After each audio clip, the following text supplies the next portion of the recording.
right, man. Ladies and gentlemen, let's welcome Robert Morris University defensive lineman, Okey Egbuziem. How's it going, bro? So it's going good. It's going good. How about you? Oh, doing well, man. For those people who are not familiar with you, man, tell me about yourself. Man, so I'm a city boy. I'm not gonna lie. My parents are from Nigeria. They met over there and they came over here. My dad brought my mom here, and just kind of I grew up in that Nigerian culture, just like with respect, showing everybody respect. Working hard, always trying to do better than what your parents did. So that's kind of what brought me up into where I am today, and that's pushed me to keep going, despite all the obstacles, despite, all the challenges. That's just pushed me to keep going, especially, with God, as my foundation. That's also helped me a lot too. Oh yeah, absolutely, man. And speaking of a lot of those Nigerians, there's a lot of NFL players who had that Nigerian culture too. Oh, yeah. Yeah. Like it's not, it's like some of the guys that I've interviewed over the years, even from the HBCU, there's a lot of them that come from that Nigerian culture also. So it's like it's pretty cool. Yeah. Yeah. You can definitely tell when somebody comes from that type of background. You know what I mean? Yeah, but I mean, there's a lot of it. But you grew up from the like, were you born in the United States or were you born in Nigeria? Yeah. So I'm first generation, me. And then I have two younger siblings. Chi Chi, she does track at UC Davis. And then my little sister, Nika, she does track at UC Merced. Okay, that's cool. But I mean, so you're like, so you guys are like the first one born in the U.S. or something? Oh, yeah, for sure. For sure. Okay, but your parents came from Nigeria. That's cool. Yeah. At least it's that American dream kind of story that everybody wants. Yeah, I've even been back there yet. Funny enough, football's pretty demanding, so it's kind of hard to like go there. But I know like once I'm like completely done with football, hopefully that's not for like another 15 years. I'll go see family, say what's up to everybody. Oh, that's good. That's good to know, bro. But what got you into football, man? Honestly, like when I was little, people kind of always told me, "Oh, you look like a football player. Why aren't you playing?" So I'm like, you know what? Why am I not playing? So I tried it out. I was one of those kids that did every sport in elementary. I did cross country, basketball, volleyball, baseball, track and field. But football is always something that's just stuck with me. The relationships I made through it, how I can like just kind of like get away from stuff and just play ball, have fun with the boys. It's also cool to see yourself getting better and better each year, each level you go to, and get to play against better and better competition. Oh yeah, it helps you along the way too. But it had to be the influence with your friends, right? Yeah, for sure. For sure. Sometimes it's the family influence, but it's got to be the friends you surround yourself with. That's how I was getting into it. Also, it's like you played street ball, you did a lot of this, and then it kind of just hooks you up from there. Yeah, even like outside of practices, you find yourself playing at the playground, playing on the game, just talking ball, and like when everybody has something in common, I feel like it just brings more and more people together. And that's how like I've met a lot of people. I've made connections through football, as far as like businesses. I know people that own businesses. I know people, who help with NIL and stuff like that, or people like work in medical. So, it's definitely helped me out a lot. It's definitely helped a lot of these athletes. I mean, NIL is kind of a thing that's changed a lot for a lot of these players. Like instead of they get those opportunities to play elsewhere if they wanted to. Yeah. Yeah, most definitely. But just from your football journey, what was the offers like? So coming out of high school, I didn't have any offers. Like I had some interest, but I didn't have any offers. My offers came from track and field. So I had San Jose, UTEP, UTSA. I had those schools, but I was like, football is my passion. I feel like I didn't really reach where I wanted to in it. So I'm like, you know what? Like people always say, like they're gonna bet on themselves, but I decided to bet on God.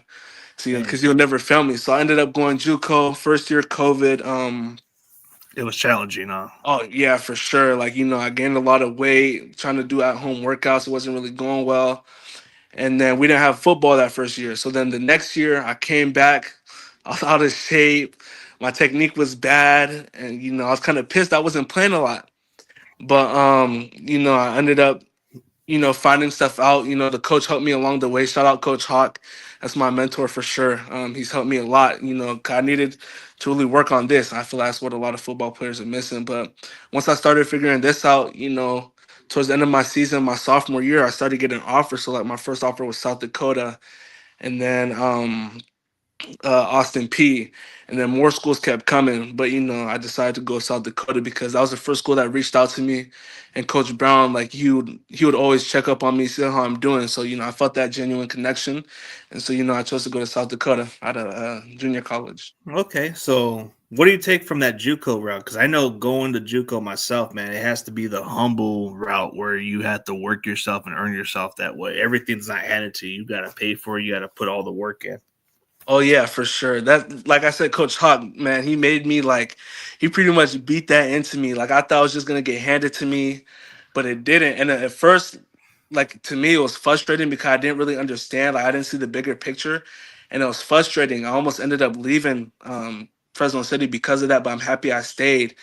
And so it's just like that mindset. Like in JUCO, it's like I gotta get out, like by any means necessary. But that shouldn't be your only mindset. Like enjoy the time that you have there because looking back, I kind of miss the times I had with my teammates, with the coaches and stuff like that. So like, yeah, work your butt off, but also like be where your feet are. You know what I Yeah. mean? And I feel like that'll help propel you to the next level. Well, going to that route is it's supposed to be it's supposed to be off your comfort zone. So it's like a lot of that is a challenging part. But yeah, I would think some athletes who kind of just walked out like that, man, they would just think, you know what, maybe you didn't want the dream, but since you stuck with it, that's what really matters. And so going to South Dakota, what was it like just going from over there? It had to be a cold environment, right? Oh man. So in Cali, it doesn't get that cold or that windy. When I got up there, man, like it got so cold and windy, I needed a ski just to walk to class. I thought I'd like snow at first, but after a while, it's like, dang, I got snow in my shoes, snow getting in the house and stuff like that. I tried to make a snowball with no gloves, and that kind of ruined the experience for me because my hands just got super cold. But other than that, like it's a pretty fun place. The people are amazing, the students are amazing and stuff like that. Like how you mentioned the transition, like your mindset in JUCO. I feel like the hardest transition for me was from JUCO to Division 1, though, for sure. Yeah, the competition's a little different than what you got at JUCO, and then the environment you're going to play in the cold weather. But I think they go inside their dome, right? Yeah, yeah, we had a dome. It was pretty nice. So when it would snow outside or we had, a 6 a.m. workouts, we'll be in the dome. So we weren't outside too much unless we are playing, somebody who played outside, like South Dakota State. We would practice outside. Oh man, that has to be like a journey right there. That's like something that people don't realize. Well, yeah. But since you took the next route to Robert Morris University, which I've heard is a new program for quite some time, like it's somewhere down Pennsylvania. And Yeah. what do you take away from going over there? What intrigued you to go transfer there? So it was just a lot of stuff. So when Coach Brown he recruited me, and college, like I didn't understand this at the time, but excuse me, college, everything's moving. Like it's not just like there's no rest. And so after like I think about 2 months, Coach Brown left. And so this new coach came in. And so mine and his relationship wasn't really that good, that strong as Brown. And so, things, kind of fell apart. And just like the way I was being treated and stuff like that in front of my peers, in front of coaches, I was asking for help. Nobody was doing anything. It's kind of like it really gets down on you mentally. That's why when I really found out, okay, like mental health is important when I got to South Dakota. And so after a year, he left, and then the new coach came in. But sometimes like when new people come in, like the people that were there before kind of let you know about like different players and stuff like that. So I feel like he had like a he was top probably told negative things about me. Some of the other coaches were still there that were buddies with the guy that left. So like a lot of stuff happened, and I just had to go. I felt like God gave me that out. Like it was something I prayed for. I'm like, hey God, like if you want me to stay here, show me. If you want me to leave, like let something happen so that I know it's time for me to go. That eventually happened in It's November. So it's kind of a challenging part because especially like you said, when the other coach left, and yeah. usually the new coach, if you're not in their favor, you're pretty much on the way out, or at least try to want to get out. It's like that's got to be tough, right, for the new coach. I would think the new coach wants to build a relationship, right?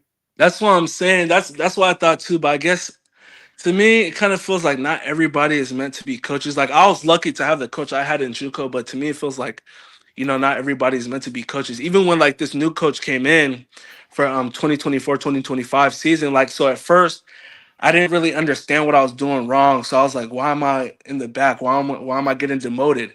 And so like I eventually started watching the guys ahead of me. I'm like, okay, 9 out of 10 times he does this. 4 out of 10 times I do that. Okay, I have to be more like him, so I have to do that. And by then I started being more focused, watching people ahead of me, watching people behind me, watching more film, and that elevated my game. And he even told me like, dude, like you've improved so much. He's told other people he's like, okay, can be playing right now, but it's just one of those things. Like I figured that out, like what I was doing wrong, kind of like the first game of the season. And by that time, fall camp ends, coaches have like their guys and stuff like that. So it's just hard to get into rotation. You know what I mean? Yeah, especially when you're behind the depth chart, and plus, like you said, you had to compete for it and try to be like how they were doing it. So it's like Yeah, it gets a little challenging. So, yeah, for sure. but going to that new college, man, what's it like just from going to another state, going down the East Coast towards Pennsylvania, man? Man, it was different. Like I'm not gonna lie, it wasn't as cold. It still gets cold, don't get me wrong, but it wasn't as cold. And it's like I'm in a big city, you know what I mean? It's like more I was actually surrounded by more Nigerians and stuff, so it was a pretty warm welcome. And my coach, the one that recruited me from there, he's from the Bay and his stepdad is African, so that kind of like sold me on going there. But I loved it. It was a great experience. Just a new start. Teachers are great, students are great, club life is great. I feel like I've always been involved in clubs. I like to not just mingle with people in my sports group, but like people outside of that group, like students around the school, everybody. I'm a pretty social person. I'm sure you are, bro. I mean, so what's your status going into the draft? Are you still getting another year of eligibility, or you're kind of still like in the process of declaring?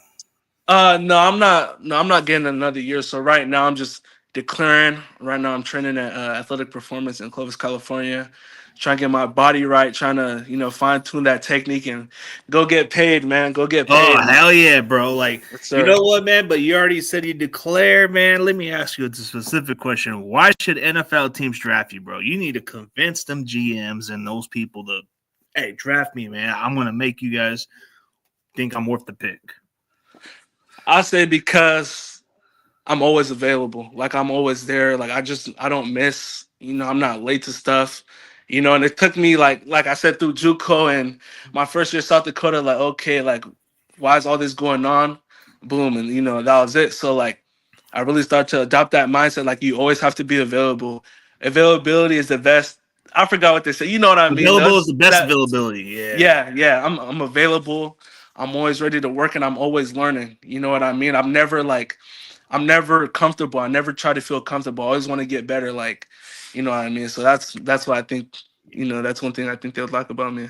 Yeah, you can't take nothing for granted. But who do you model yourself after just from watching films of all those D lines that you watch? Uh, that's a tough one. I feel like it's not one person in particular, but I feel like it's definitely like key parts to other people's games. So for example, I'll say maybe Warren Sapp, like his quickness, you know what I mean, or Aaron Donald, like his twitch, or even like Jalen Carter, like his violence with his hands, you know what I mean.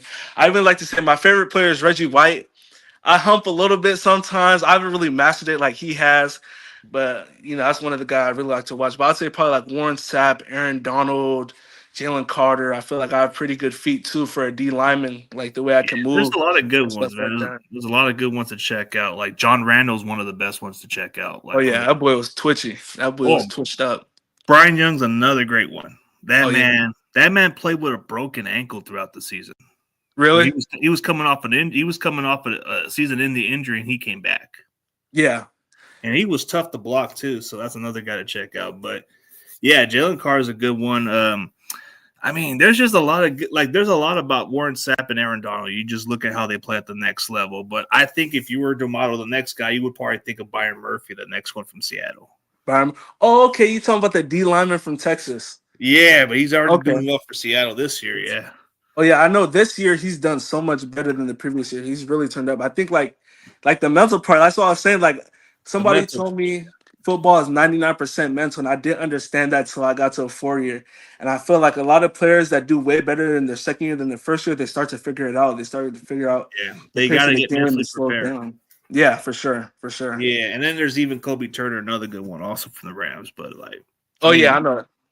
yeah, like, but that's a lot to look up to. But how do you prepare yourself for opponents, and what do you do on your game day routine? So how I prepare myself for opponents. So for the first, say, let's say it's boom Monday. Okay, I'm just going through watching the game, seeing how the flow is and stuff like that, getting names, heights, weights. Second day, I'm looking at run pass ratios. I'm seeing like how many times they run inside zone or how many times they slide to the left or the right. Wednesdays, I look at each individual guy, like is he physical? What block does he struggle against? This and that. And then Friday, I kind of just put all my notes together and then watch like a couple games to see if I can pick up any tendencies or find like we would call it like the fish, the guy that gives a run pass away and stuff like that. And then Friday, I don't really watch film because the day before the game, I don't want to like, mess myself up. So I kind of just like listen to like calm music. I'll listen to praise and worship, kind of just get in that mode to be ready for the next day. And so game day, I like to get out there like right after I get taped. So I like to, work on shooting my hands, work on getting off blocks on the pool. And then after that, I'll go to like the 5 yard line and I'll just do simple stuff like a base reach and cutoff. I'll do that about 10 times. And then after all the information I've gathered from how they play, the blocks that they or the runs that they do during the game, I'll imagine like I'm in a two eye. Boom, I'm in a two eye on the left side. I imagine the guards coming at me to give me a base block, and I play it and go to the other side. Okay, I'm in a three on the right side. The guard's trying to reach me. I play it.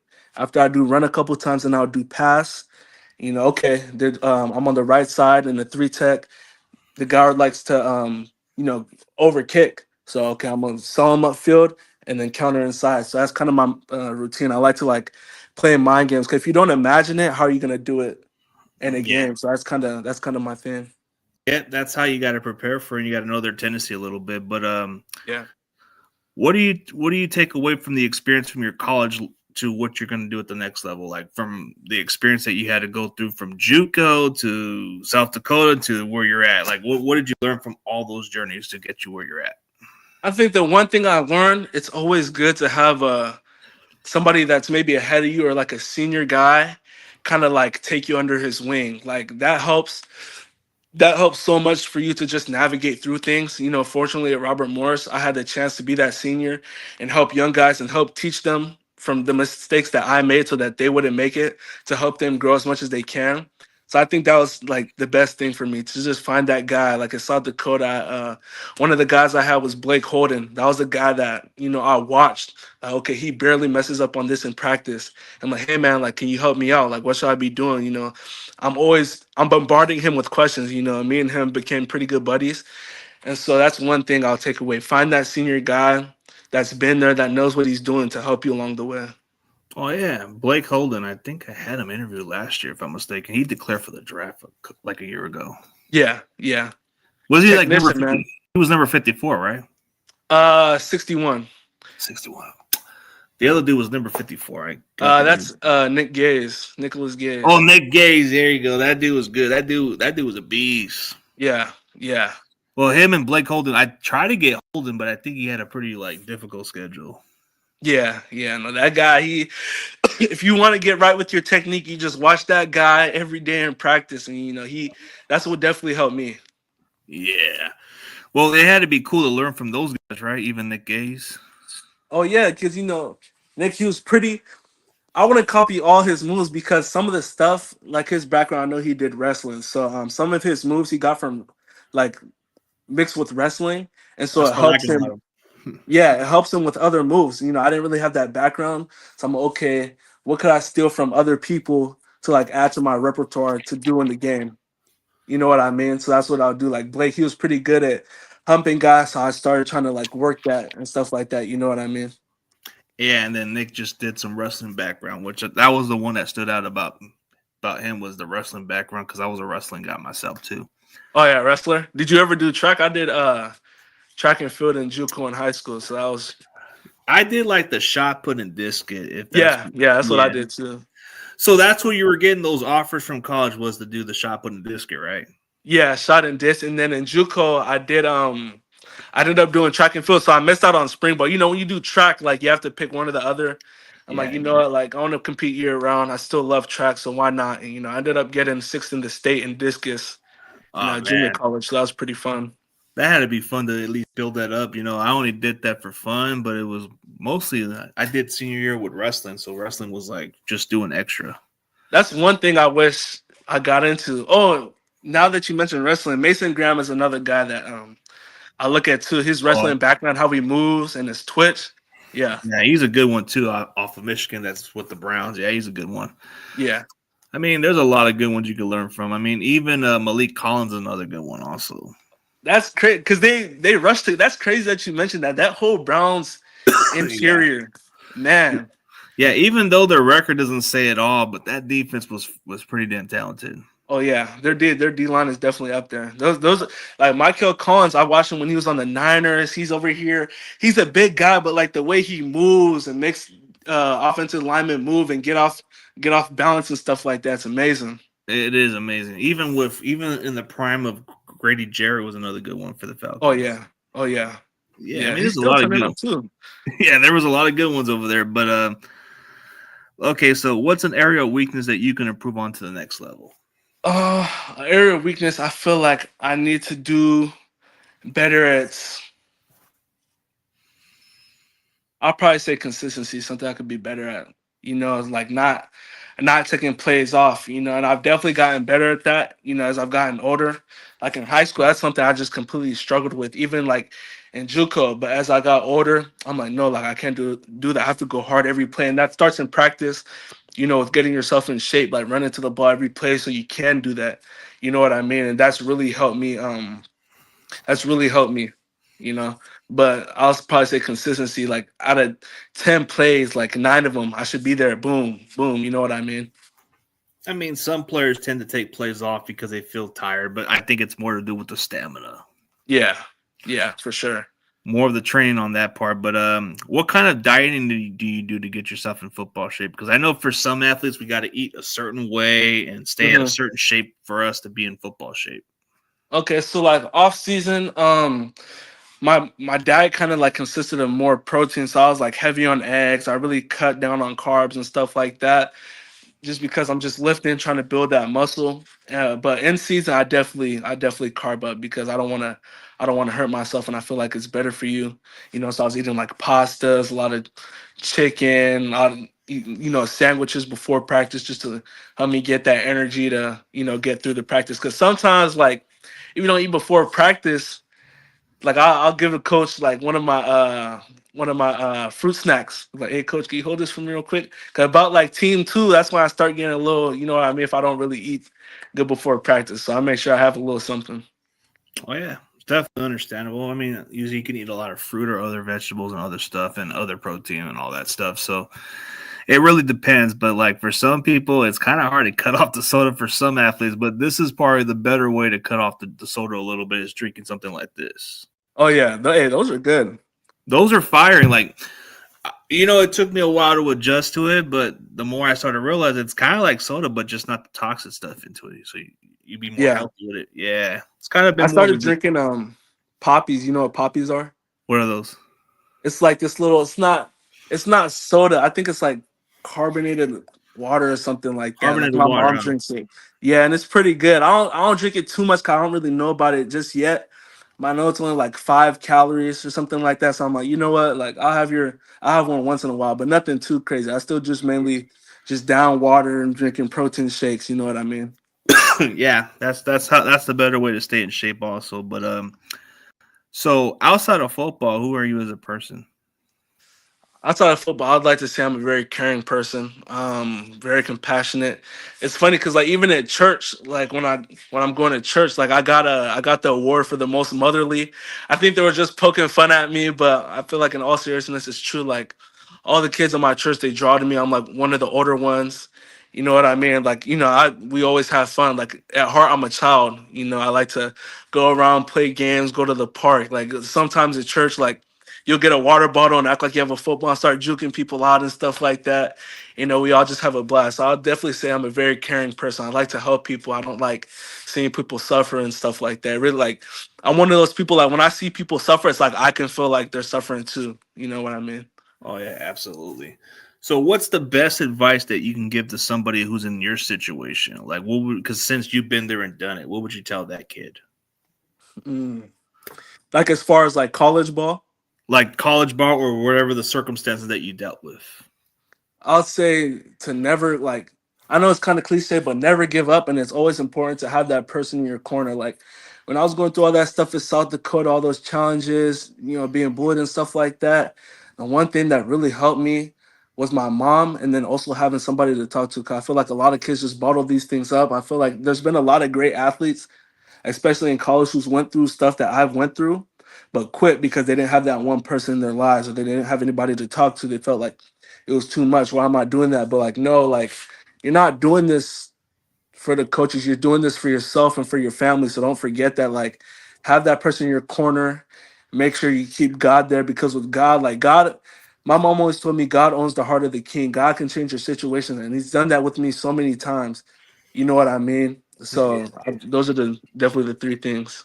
Oh yeah. And as far as like as far as the recruiting process, like why should some college athletes go to Robert Morris University? What's a pitch for them to come over there?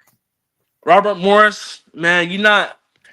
I say it's one of those places you're not going there to go party. It's not really a party school. You going there to work. Like, the coaches, they're gonna push you physically, mentally. Like, they're not there to play games. They're there to win games and help you get better. You know what I mean? It's also there to help people get a second chance, like I did. And I'm thankful that God opened that door for me to get that second chance to be able to prove myself and show people, like, hey, like, yeah, I was slept on, but I'm here now.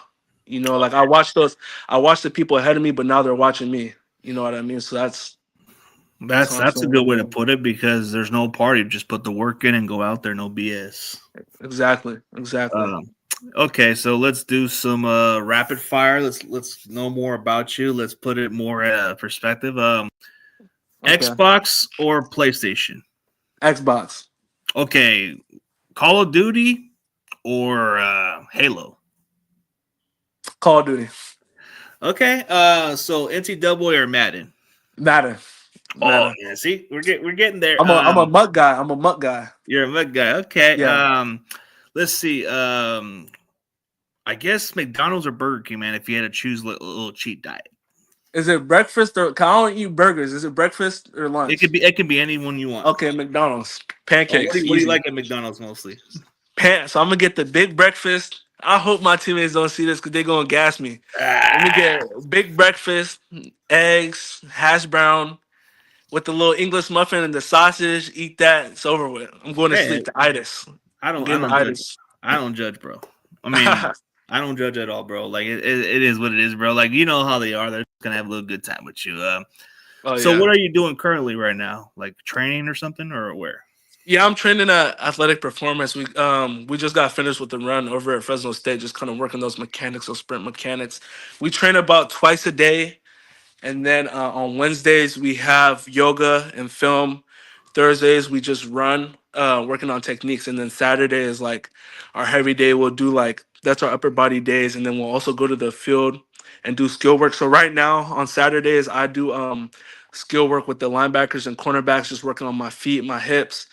And then Mondays and Wednesdays, I go with the D line coach and do bags and more position specific drills. So are you getting any teams interested in you at some point, or has it been quiet? It's been a little quiet, but hopefully soon. I'm just waiting for that pro day. Kind of know once that pro day hits, like it's no going back. That's why I'm gonna shock a lot of people. I feel like maybe they just don't know about me right now, but they will. God will make that happen. I know when I get to that pro day, it's over with. Oh, Can't hide. so what pro day are you training for? It's either gonna be at Robert Morris or right now I'm kind of looking. My agent's trying to help me get into Temple or Fresno State, so we're gonna see. Oh, that would be good. So, Yeah. man, you know what? Whoever finds that diamond, bro, I'm hoping that some teams are out there to pay attention, man. Maybe the local area will probably look for you, man. I don't know. We'll see. Oh yeah. Oh yeah. That'll be fire.